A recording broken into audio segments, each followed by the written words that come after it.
저희 가운데 성지답사, 성경지리답사라고 그랬죠. 이스라엘에 가서 그 문화와 그 땅을 밟아보신 분들이 있을 겁니다. 그 땅에 가면 이제 갈릴리 호수가 있고 저 아래쪽에 가면 사해 바다가 있잖아요. 물고기가 사는 갈릴리 바다는 굉장히 맑고 아름답습니다. 근데 우리들의 생각 속에 사해 바다 그러면 말뜻이 죽은 바다잖아요. 그러면 냄새가 나고 악취가 날 것 같은 그런 느낌이 많이 듭니다만은 실제 사해 바다 가면 물이 굉장히 맑습니다. 깨끗한 정도로 따지면 갈릴리보다 사해가 훨씬 물이 맑습니다. 근데 왜 죽었다고 이야기를 합니까? 거기에는 염분이 많아서 물고기들이 살 수가 없죠. 그러니까 얼마나 맑고 투명하냐의 문제가 아니고 가만히 따져보면 갈릴리는 물을 받아서 물을 흘려주는 곳이고 사해바다는 물을 받고 내보내지 못하는 곳입니다. 그래서 받았는데 흘러보내지 못하는 것에 문제가 무엇인지를 사해에 가면 우리가 알 수 있습니다. 은혜도 마찬가지예요. 우리가 은혜를 받고 은혜를 흘려주면 거기에 생명력이 있습니다. 근데 그 은혜를 가로막고 멈추게 되면 그것은 죽은 곳이 되어버리고 맙니다. 우리가 주님의 은혜를 받고 누렸다면 우리는 흘러보낼 수 있어야 합니다. 오늘 이 룻의 이야기는 사사시대의 역사잖아요. 사사시대 특징이 뭐라고 그랬죠? 자기 소견에 옳은 대로 행하였더라. 자기 소견에 옳은 대로, 하나님과의 뜻과는 전혀 관계없이 자기 소견에 옳은 대로 살아갔던 시대. 그래서 부도덕과 우상숭배, 전쟁으로 얼룩진 정말 어두운 시대, 그 시대에 은혜를 흘러보냈던 사람들의 이야기가 여기 나옵니다. 사사시대에 정말 한 줄기 빛과 같이 빛나는 사람들 두 사람이 있었어요. 하나는 이제 나중에 우리가 함께 좀 살펴볼 사무엘이라고 하는 인물입니다. 그리고 또 하나가 오늘 우리가 함께 살펴보고 있는 룻이에요. 룻과 사무엘. 이 사사시대 깜깜한 시대에 빛과 같이 일했던 사람들이라고 생각을 합니다. 오늘 룻이 어떻게 하나님의 은혜를 입었고 어떻게 하나님의 은혜를 흘러보냈는지, 오늘 보아스가 어떻게 하나님의 그 은혜를 흘러보내는 자로 쓰임 받았는지를 살펴보면서 저희가 함께 은혜 받기를 원합니다. 우리 첫 번째로 나누고 싶은 이야기는 포기하지 마십시오. 은혜를 붙잡으십시오. 포기하지 마십시오. 은혜를 붙잡으십시오. 여러분, 이 나오미의 가정은 궁핍한 삶을 피해서 꿈을 가지고 성공하기 위해서 모압으로 건너갔지만, 그러나 그곳에서 남편 죽고 아들 둘이 다 죽고 그러면서 세 과부만 남는 아주 몰락한 가정이 되었습니다. 근데 이것은 나오미의 집만을 의미하는 게 아니에요. 이스라엘의 형편을 이야기하는 겁니다. 하나님의 뜻을 쫓지 않고 자기 소견에 옳은 대로 살아갔던 사람들에 대한 하나님의 심판이 이스라엘 백성에게 임한 것이죠. 그래서 소망이 끊어져요. 가게가 끊어집니다. 망한 집안이 되어버렸습니다. 그런데 이런 빈털터리가 된 상황 속에서 나오미는 하나님의 은혜를 붙잡습니다.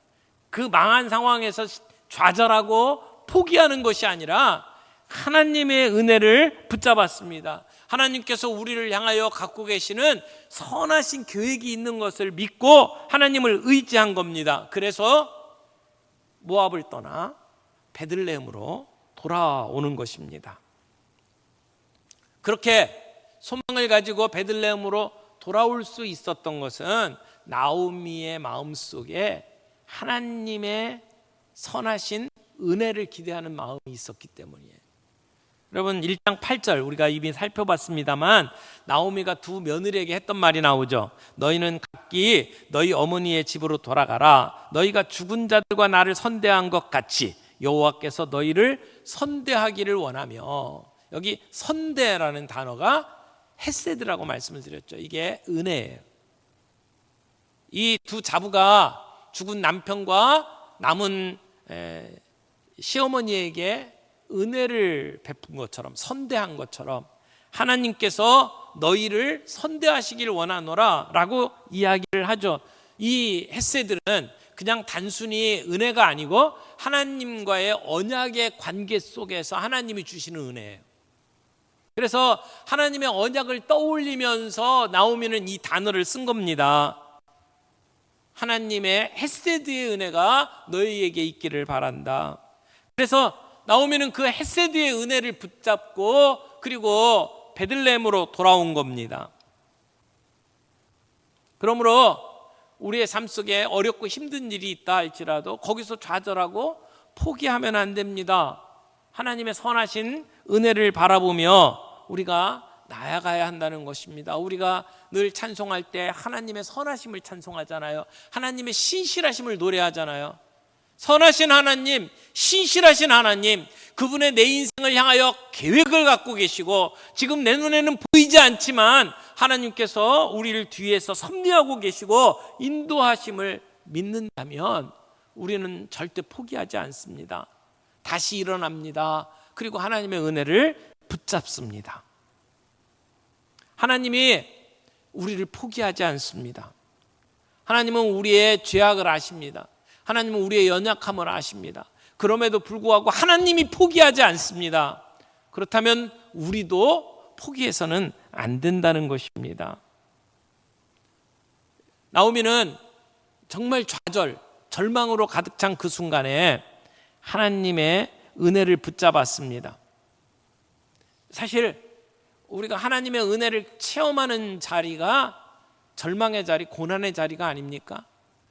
우리가 어떻게 할 수 없는 막다른 곳에 도달했을 때에 그때 누구도 의지할 수가 없어서 하나님만 붙잡고 의지하면 그때 하나님의 놀라운 역사를 우리가 경험하게 되지 않습니까? 우리가 수고한다고 성공하는 게 아니에요. 여러분 시편 127편 1절을 보실까요? 여기 이 시편은 솔로몬의 시입니다. 솔로몬이 뭐라고 노래합니까? 여호와께서 집을 세우지 아니하시면 세우는 자의 수고가 헛되며 여호와께서 성을 지키지 아니하시면 파수꾼의 깨어 있음이 헛되도다. 솔로몬은 부와 지혜를 소유한 사람이에요. 솔로몬은 예루살렘 성전을 지은 사람이에요. 자기 왕궁을 지은 사람 아닙니까? 그 사람이 뭐라고 얘기해요? 하나님이 집을 세우지 아니하시면 세우는 자의 수고가 헛되대요. 내가 아무리 밤잠 못 자고 열심히 일했다 할지라도 그 수고로 내가 어떤 결과를 얻는 게 아니라는 이야기입니다. 하나님의 은혜를 붙잡아야 할 이유가 여기 있습니다. 지금 룻과 나오미가 절망의 자리에서 어떻게 합니까? 2절 보겠습니다. 모압 여인 룻이 나오미에게 이르되 원하건대 내가 밭으로 가서 내가 누구에게 은혜를 입으면 그를 따라 이삭을 줍겠나이다 하니 나오미가 그에게 이르되 내 따라 갈지어다 하매. 지금 남편이 죽은 다음에 시어머니를 모시고 베들레헴에 도착한 룻이 무엇을 합니까? 밖에 나가서 이삭을 줍겠다는 겁니다. 그러니까 시어머니가 그래 잘 갔다 와라 이렇게 이야기를 하죠. 여러분 이스라엘 공동체에는 가난하고 어려운 사람들 돕기 위한 나름대로 사회보장제도가 있었습니다. 그게 뭐냐면 곡식을 거둘 때에 그 곡식을 남겨놓으라는 겁니다. 그래서 여기 레위기나 민수기의 내용을 보게 되면 추수할 때에 이렇게 밭에 내 모퉁이는 다 베지 말고 남겨둬라.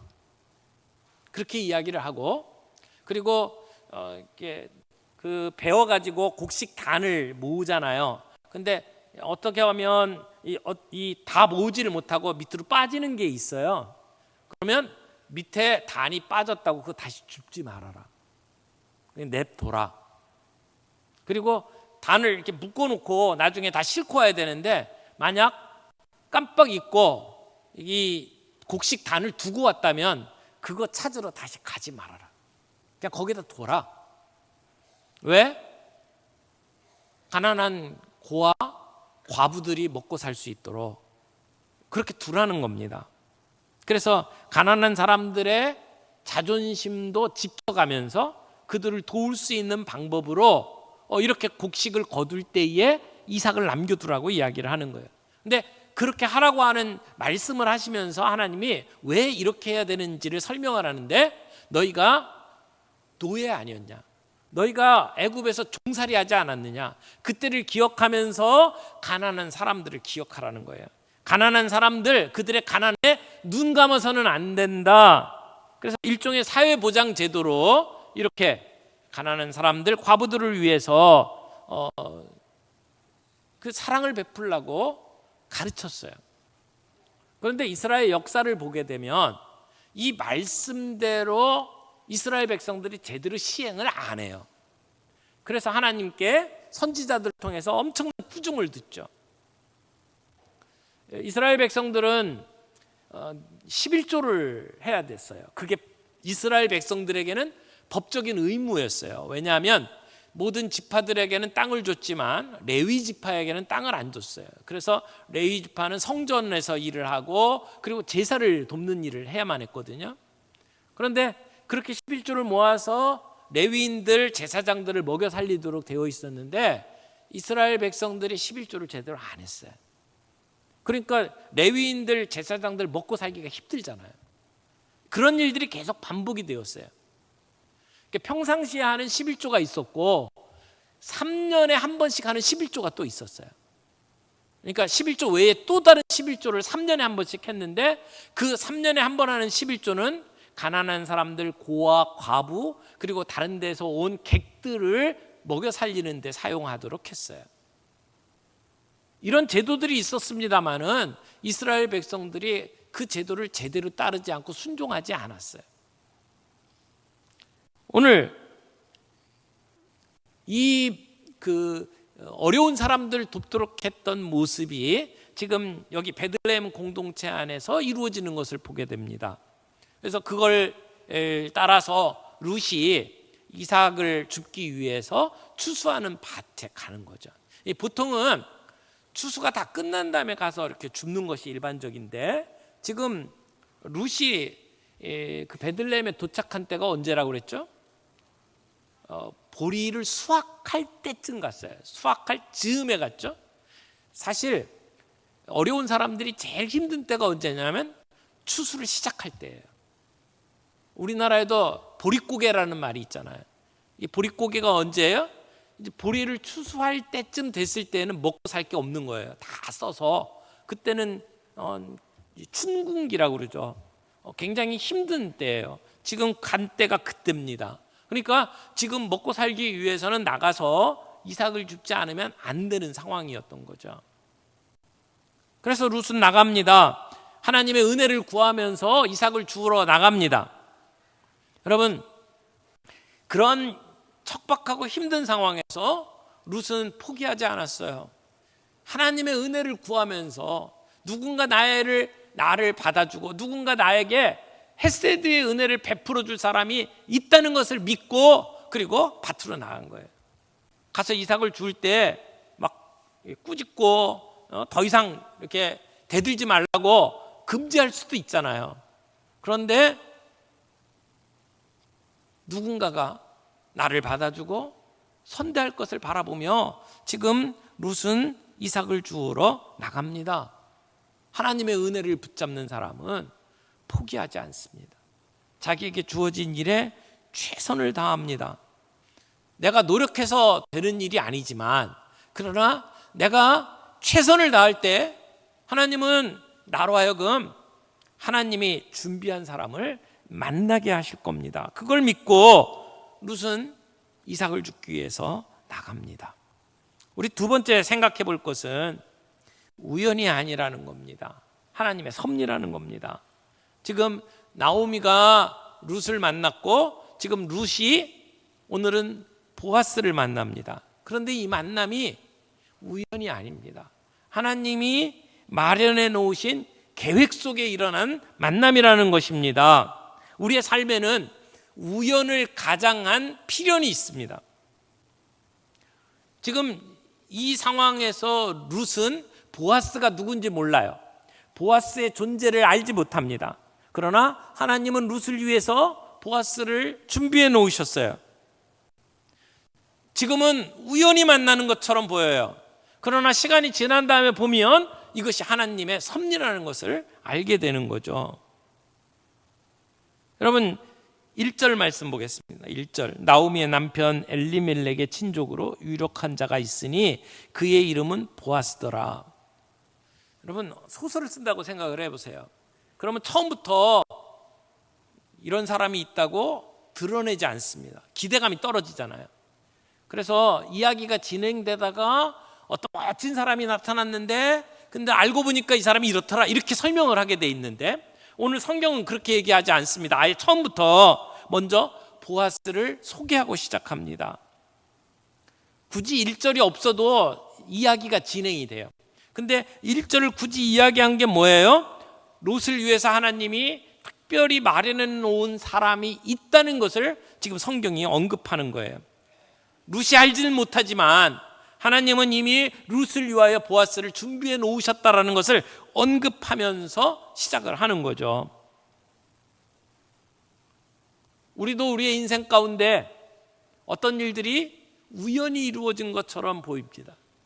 어떤 것들은 내가 계획한 게 아닌데 하나님이 주신 어떤 놀라운 특별한 일들이 있다는 것을 우리는 경험을 합니다. 지금 룻에게 하나님은 눈으로 보이지 않지만 하나님의 일들을 하고 계신 거예요. 그렇게 준비하신 거예요.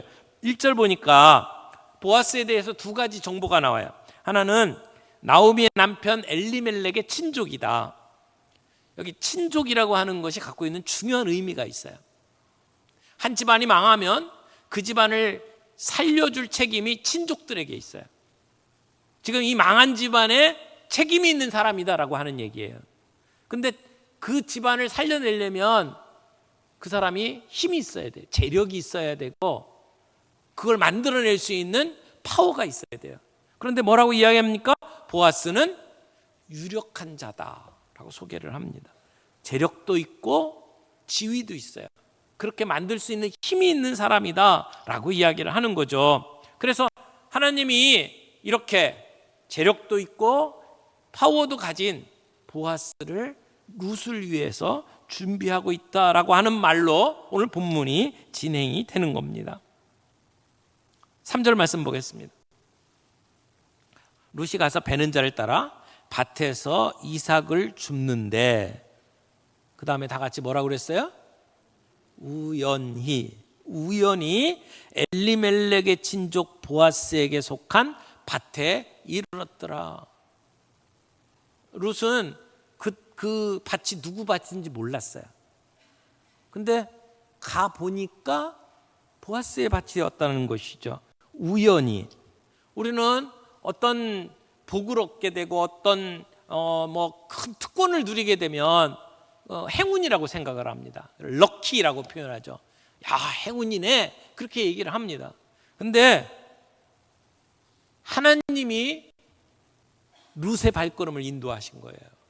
그래서 사람의 눈으로 볼 때는 우연히 간 거지만 하나님이 인도하셔서 그 밭에 갔다는 것을 지금 이 역사를 기록하는 사람이 설명을 하고 있는 겁니다. 왜 우연이라고 표현했을까요? 사람의 눈에는 안 보이는 일이니까. 보이지 않는 곳에서 역사하시는 하나님을 강조하기 위해서 우연이라고 하는 표현을 쓰는 거예요. 근데 하나님께서 우리의 삶 속에 역사하시는 것을 아는 사람들은 나중에 해석을 합니다. 하나님의 인도하심이었구나. 하나님께서 섭리해 주셨구나. 여러분 4절 말씀도 보겠어요. 4절에 뭐라고 시작을 합니까? 4절 뭐라고요? 마침, 때마침. 알질 못했어요. 지금 룻이 밭에 들어온 지 얼마나 시간이 지났는지 몰라요. 저자는 그런 걸 기록하지는 않았습니다만은 그런데 때마침 어떻게 됐다고요? 보아스가 베들레헴에서부터 그 밭에 왔다는 거예요. 여러분 땅 주인이 추수한다고 늘 거기에 가 있는 거 아니에요. 그런데 보아스는 그날 전혀 기대하지 않았는데 그 밭에 왔다는 거예요.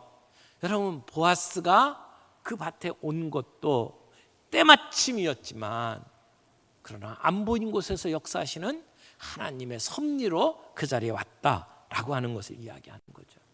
우리는 그런 모습을 우연이라는 말로밖에 표현을 못해요. 때마침이라는 표현으로밖에는 설명이 안 돼요. 그러나 하나님은 절묘하게 마치 톱니바퀴가 맞아서 돌아가는 것처럼 룻을 그 밭으로 인도하셨고 보아스를 그 밭으로 인도하셨다는 겁니다. 그래서 하나님의 섭리로 이 두 사람을 만나게 하신, 하나님의 섬세하신 계획이 이루어지고 있는 모습을 오늘 우리는 본문에서 보게 되는 거죠. 그것을 우리는 섭리라고 표현을 하는 겁니다. 우리의 삶은 하나님의 섭리입니다. 잊지 마십시오. 우리는 우연히 이렇게 된 것처럼 생각하지만 그 뒤에는 보이지 아니하는 하나님의 섭리가 있다는 사실을, 그런 섭리를 믿는 사람은 포기하지 않습니다. 좌절하지 않습니다. 남과 북이 나뉘어져서 지금까지 지낸 지 벌써 74년 되었습니다. 올해는 또 북한이 이제는 남남이다, 각기 다른 나라로 살자 선포했잖아요. 거기에 때맞춰 우리나라에서도 그런 이야기를 합니다. 겉으로 보면 점점 두 나라가 되는 것 같아요. 북한과 남한이 아직 딴 세상으로 살아갈 것 같아요. 소망이 없어요. 핵무기로 위협하고, 그리고 우리도 핵을 가져야 된다고 이야기를 하고, 지금 점점 둘 사이는 악화되고 있어요. 소망이 보이지 않습니다. 그러나 믿음의 눈으로 보게 되면, 사람의 눈으로 보이지는 않지만 하나님은 지금도 일하신다고 믿습니다. 동독과 서독이 하나 됐던 것, 그들이 계획해서 이루어진 일이 아니에요.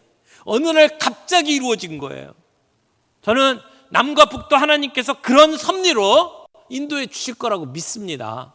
그날을 바라보면서 그때가 되면 준비도 안 돼 있다가 우리가 아무런 대책도 마련하지 못한 상태에서 남과 북이 하나 되면 그건 재앙입니다. 끔찍한 재앙이 될 거예요. 오늘 우리가 준비하지 않으면 안 돼요. 그 일을 위해서 우리는 그때 우리가 바라볼 것은 북한의 어린아이들을 살리는 일이라고 믿습니다. 나이 드신 분들은 이미 세뇌가 되었고 살아오는 가치관이 다 형성됐어요. 둘이 하나가 되더라도 힘들 거예요. 그렇지만 우리 아이들, 믿음의 아이들로 자라날 수 있도록, 그들이 아무리 힘들고 어려운 상황이라 할지라도 오늘 우리가 컴패션에서 했던 사역들을 보듯이 정말 절망의 땅에서 아이들이 자라서 상원의원이 되고 의사가 되고, 그래서 자기가 받은 은혜를 또 다른 사람들에게 나누는 일들을 보았잖아요. 그런 것처럼 북한의 아이들을 우리가 그렇게 키워낼 수만 있다면 20년, 30년 뒤에 남과 북은 정말 하나가 될 수 있다고 믿습니다. 그런 꿈을 가지고 오늘 우리는 앞으로 나아갑니다. 그러므로 사랑하는 성도들 여러분, 우리가 바라보는 것은 하나님의 은혜입니다. 우리 한국이 지금 이렇게 잘 살 수 있었던 것 역시 우리가 잘해서, 우리가 능력 있고 똑똑해서 그렇게 된 거라고 믿습니까? 아니에요. 우리가 일제시대에 해방될 수 있었던 것도 우리가 한 게 아닙니다. 남에 의해서 우리가 해방이 된 거죠. 우리가 잘 살 수 있었던 것 우리의 능력 갖고 된 게 아니더라고요. 여러분, 정치를 보세요. 우리나라가 어떻게 이렇게 될 수 있나? 안 될 것이 너무 많은데 하나님이 여기까지 인도해 오신 거예요. 하나님의 은혜입니다. 저는 그 하나님의 은혜가 오늘 우리에게도 또 임하고 있고, 그 하나님의 은혜 때문에 우리가 예상하지 못했던 일들이 벌어질 것을 믿습니다. 우리가 하나님의 섭리로 오늘 살아가는 것을 믿을 수 있기를 바랍니다. 예상치 못했던 시간, 예상치 못했던 장소에서 하나님의 그 은혜가 임할 줄을 믿으시길 바랍니다. 세 번째, 은혜는 또 다른 은혜를 부릅니다. 은혜는 또 다른 은혜를 부릅니다. 4절 보겠습니다. 마침 보아스가 베들레헴에서부터 와서 베는 자들에게 이르되 여호와께서 너희와 함께 하시기를 원하노라 하니 그들이 대답하되 여호와께서 당신에게 복 주시기를 원하나이다. 여러분, 멋진 인사죠. 그래서 우리가 그렇게 인사하잖아요. 여호와께서 함께 하시기를 바랍니다. 여호와께서 복 주시기를 바랍니다. 우리가 그렇게 인사하는 그 인사의 원래 모습이 여기 나와 있어요. 원래 유대인들을 만나면 평안을 빌죠. 샬롬하고 인사를 하는데 그 샬롬을 풀면 이렇게 되는 거예요. 여호와께서 함께 하시기를 바란다. 여호와께서 복 주시기를 원한다. 그렇게 복을 빌면서 만나잖아요. 그런데 여기 재밌는 것은 지금 보아스가 먼저 인사를 해요. 보아스가 주인이에요. 그리고 많은 사람들이 일꾼이에요. 일반적으로는 낮은 사람들, 나이가 어린 사람들이 인사하잖아요. 근데 여기 보니까 보아스가 먼저 인사해요. 여호와께서 함께 하시기를 바란다. 그랬더니 그 일꾼들이 여호와께서 당신에게 복 주시기를 원한다. 그러니까 보아스가 어떤 사람인지를 단적으로 보여주는 그러한 모습이라고 생각을 합니다. 내가 좀 높은 자리에 있다고, 내가 좀 나이가 많다고 그래서 다른 사람들이 인사를 할 때까지 뒷짐지고 이렇게 하고 있지 마시고 먼저 인사합시다. 보는 사람이 먼저 인사하는 거잖아요. 먼저 인사하는 그러한 아름다운 삶의 모습이 이 보아스에게 보여집니다. 그런데 보아스가 그 일꾼에게 물어봅니다. 이 누구의 소녀냐? 지금 소녀라는 표현을 쓰죠. 젊은 여자잖아요.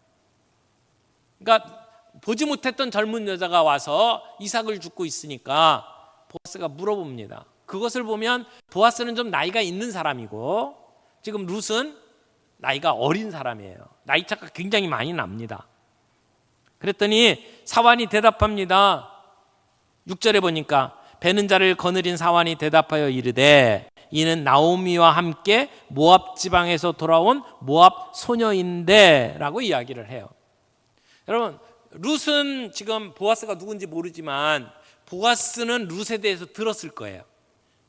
왜냐하면 자기 친족이잖아요. 자기 친족인 나오미가 돌아왔다. 근데 모압 여자를 데리고 돌아왔다. 들어서 알고 있었을 거예요. 그러니까 그 이야기를 듣고 보아스가 룻에게 이야기를 합니다. 마치 그 형편이 어려운 그 룻을 보면서 안타까워하는 아버지의 마음과 같은 그런 표현을 써요.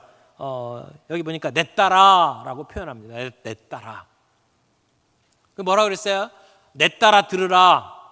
이삭을 주우러 다른 밭으로 가지 말며 여기서 떠나지 말고 나의 소녀들과 함께 있으라. 지금 이 보아스가 아주 다정한 목소리로 표현을 하는 내용들을 보세요. 첫 번째, 이삭을 주우러 다른 밭에 가지 말아라. 여기서 떠나지 말아라 라고 하는 얘기죠. 그리고 나의 소녀들과 함께 있으라. 자기의 종들과 함께 있으라고 이야기를 합니다. 보호해 주겠다는 얘기죠. 그리고 추수꾼들의 뒤를 바짝 따라와라. 멀리서 다 지나간 다음에 죽지 말고 바짝 따라서 그들을 따라서 이삭을 주우라고 이야기를 해요. 그리고는 소년들에게 너를 건드리지 못하도록 했다고 이야기를 합니다. 가난한 이방인 여자라고 막대하지 않고 또 남자들이 손대지 못하도록 미리 단속을 하는 거죠. 그리고는 너 목이 마르면 그러면 물길로 어디 가지 말고 소년들이 길어온 물을 마셔라. 그리고는 사람들에게 이야기를 합니다. 15절 16절 보세요. 룻이 이삭을 주우러 일어날 때에 보아스가 자기 소년들에게 명령하여 이르되 그에게 곡식단 사이에서 줍게 하고, 곡식단들이 있는 사이에서 가까이서 줍게 하고, 책망하지 말아라. 일하는데 방해된다고 꾸짖지 말아라. 또 그를 위하여 곡식 다발에서 조금씩 뽑아 버려서 그에게 줍게 하고 꾸짖지 말라 하니라. 지금 처음 만난 사람인데 룻은 보아스에게 호의를 받습니다. 은혜를 입습니다. 왜 보아스가 그냥 곡식 단을 이렇게 주면서 이거 갖고 가서 네 시어머니 먹여 살려라 그렇게 얘기하지 않고 곡식 단에서 이렇게 흘러서 떨어뜨리라고 이야기를 할까요? 쉬운 방법이 있잖아요. 주면 될 거 아니에요. 지금 보아스는 이 곡식을 줍는 룻의 형편을 자존심이 상하지 않도록 돌봐주는 거예요. 여러분, 우리가 누군가를 도울 때에도 자칫 잘못하면 내가 갖고 있는 걸 과시하면서 그 사람들을 깔보면서 도와줄 수 있어요. 그러면 받는 사람은 비굴해집니다. 자존심이 상합니다. 그래서 도와줄 때에도 받는 사람들이 상처받지 않도록 도와주는 것이 필요해요. 그 지혜예요. 단순히 경제적으로 어려운 사람만이 아니라 마음에 상처받고 어려운 사람을 도와줄 때도 그 사람의 입장에서 꼭 생각을 해줘야 돼요. 내가 하는 말이, 내가 하는 권면이 그 사람에게 상처 입는 일은 아닌지를 생각을 하면서 도와주는 게 필요해요. 보아스는 룻을 도와주는데 어떻게 도와줍니까? 자존심 상하지 않도록. 그래서 지금 이삭을 줍는 것은 그것은 법적으로 허용된 일이고 내가 그렇게 노력해서 얻은 걸 가지고 어머니를 돕도록 하는 것을 지금 만들어 주는 거예요. 그런데 보아스가 이 룻에게 왜 이렇게 하는지를 나중에 설명을 합니다. 10절에 보면 룻이 물어봐요. 나 이방 모압 사람인데 어떻게 나에게 이런 은혜를 베푸십니까? 라고 물어보니까 내가 남편 죽고 나서 시어머니에게 행한 얘기를 다 들었다. 룻이 어머니에게 헤세드의 은혜를 흘러보낸 거죠. 그리고 내 민족, 내 종교 다 버리고 낯선 땅에 와서 이렇게 정착하고 있다는 얘기를 내가 다 들었다. 그래서 그런 너에게 하나님께서 은혜를 베푸시기를 원한다. 그래서 은혜를 하나님이 베푸시는 통로로 내가 쓰임받고 있다. 이렇게 이야기를 하는 겁니다. 그러므로 오늘 룻이 이런 은혜를 입는 것은 우연이 된 게 아니에요. 룻이 어머니를 섬겼던 그 사랑을 베풀었던 헤세드의 은혜에 대한 되돌림이라고 말할 수 있죠. 그가 섬겼고 베풀었던 그 헤세드가 하나님의 마음을 움직였고 하나님이 그에게 하나님의 백성이 되도록 만들고 그에게 또 다른 은혜의 통로를 열어준 거죠. 그래서 보아스라고 하는 사람을 준비해서 그를 통해서 이런 은혜를 입도록 만들었다는 겁니다. 우연히 때마침 만남이 이루어졌고 그 가운데 은혜가 흘러가는 모습을 우리가 보는 거죠. 여러분, 우리 눈에는 보이지 않지만 하나님이 우리를 그렇게 인도해 주고 계십니다. 그래서 나중에 그 인생 퍼즐 조각들이 다 맞춰진 다음에 보면 이게 하나님의 은혜였구나, 하나님의 섭리였구나. 여러분, 우리의 만남은 우연이 아닙니다. 대중가요 노사연 씨가 부른 노래 중에 그런 얘기 나오잖아요. 우리의 만남은 우연이 아니야. 일반 세상 사람들도 아는 얘기예요. 우리의 만남은 우연이 아닙니다. 우리 가운데 하나님이 섭리하신 거죠. 오늘 우리가 한 교회의 한 식구가 되었고 그리스도의 몸된 교회가 지체가 되어서 섬기는 것 우연이 아닙니다. 근데 내가 받은 은혜를 내 주변에 있는 사람들에게 흘려보낼 때, 그 은혜의 통로로 쓰임받을 때 하나님의 놀라운 역사가 우리의 삶을 통해서 나타나게 될 줄로 믿습니다. 여러분, 보아스처럼 내가 가지고 있는 것 사람들에게 흘려보내는 인생 살았으면 좋겠어요. 오늘 우리가 이렇게 북한 사역 비전 예배로 드리면서 북한의 어린이들을 위하여 기도하며 그들에게 조금씩 우리의 사랑을 모아서 준비하는 것도 은혜를 흘려보내는 하나의 방편이라고 믿습니다. 우리가 함께 오늘 말씀을 생각하면서 아무리 힘들고 어려운 일이 있다 할지라도 거기에 좌절하고 포기하지 않기를 바랍니다. 하나님의 은혜를 붙잡는 저희가 되기를 바랍니다. 우리의 삶 속에 하나님의 은혜를 붙잡고 은혜를 흘러보낼 때 우리를 통해서 역사하시는 하나님의 놀라운 역사를 우리가 함께 보게 될 줄로 믿습니다.